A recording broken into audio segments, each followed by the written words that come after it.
नमस्कार, मैं हूँ सिद्धार्थ। स्वागत करता हूँ इंडिया ग्लोबल अफेयर्स पे।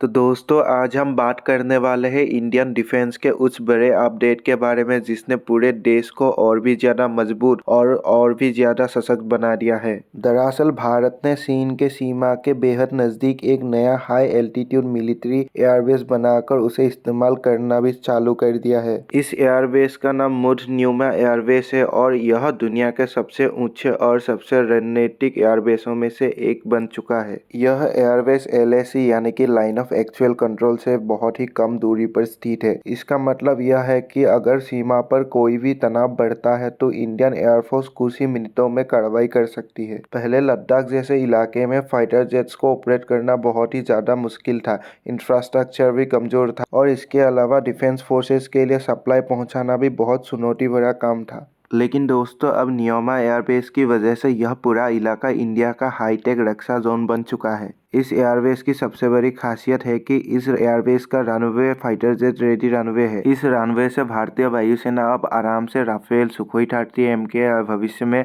MK जैसे फाइटर जेट्स भी आराम से ऑपरेट कर सकती है। दोस्तों, दुनिया में बहुत कम देश के पास इतनी ऊंचाई पर फाइटर जेट ऑपरेशन की क्षमता होती है, क्योंकि 13,000 फीट की ऊंचाई पर ऑक्सीजन लेवल बहुत ही ज्यादा कम होता है, इंजन को ज्यादा शक्ति चाहिए होता है और मौसम बेहद खतरनाक होता है।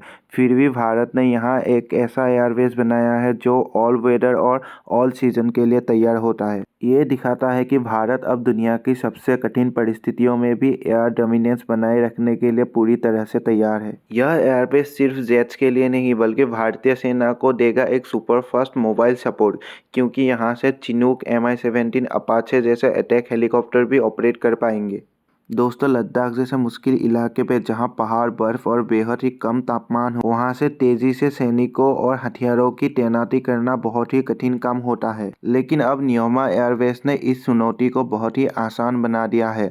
आर्मी अब कुछ ही घंटे में सैनिक, मशीन गनें, मिसाइल सिस्टम और मेडिकल सपोर्ट पहुंचा सकती है। सिर्फ यही नहीं दोस्तों, यह एयरबेस भारत को देगा 24/7 निगरानी की क्षमता। यहाँ से भारतीय वायुसेना तैनात कर सकती है हाई एल्टीट्यूड ड्रोन, स्पाई कैमरे और एडवांस राडार। अब LAC पर चीन की हर हलचल, चाहे रोड बनाना हो, उसके साथ सैनिकों की तैनाती हो या भारी गाड़ियों की आवाजाही हो, हर चीज अब भारत की निगरानी के दायरे में है। तो दोस्तों, यह अपडेट सिर्फ एक एयरबेस का उद्घाटन ही नहीं, यह भारत की एक रणनीतिक और स्ट्रेटेजिक घोषणा भी है। तो चलिए दोस्तों, अब हम आगे बढ़ते हैं अपने नेक्स्ट अपडेट की तरफ। अगला न्यूज इंडियन आर्मी के एक ऐसे अपग्रेड के बारे में है जिसने हमारे जवानों की मारक क्षमता को कई गुना बढ़ा दिया है। जी हाँ दोस्तों, हम बात कर रहे हैं इंडियन आर्मी के SIG 716 असॉल्ट राइफल के नए नाइट विजन अपग्रेड के बारे में। यह अपग्रेड इतना शक्तिशाली है कि हमारे सैनिक अब रात, धुंध, बर्फ और खराब मौसम में भी दुश्मनों को साफ साफ देख पाएंगे और सटीक निशाना लगा पाएंगे। तो दोस्तों, सबसे पहले हम बात करते हैं SIG 716 राइफल के बारे में। यह एक 7.62 mm की असॉल्ट राइफल है जिसे इंडियन आर्मी ने 2019 में शामिल किया था। यह राइफल दुनिया की सबसे घातक और भरोसेमंद राइफलों में गिनी जाती है। अब इसी राइफल को मिल रहा है एक ऐसा अपग्रेड जो इसे और भी ज्यादा घातक बना देगा।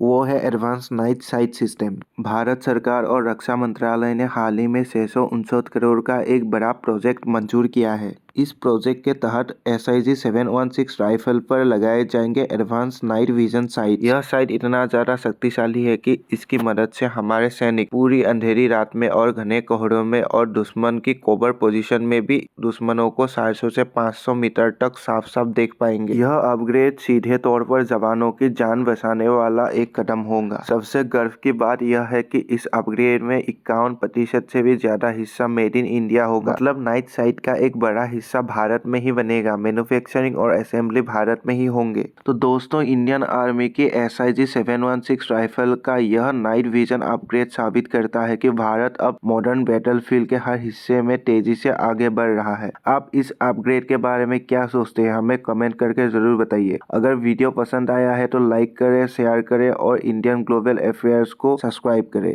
आज के लिए बस इतना ही। जय हिंद, जय भारत।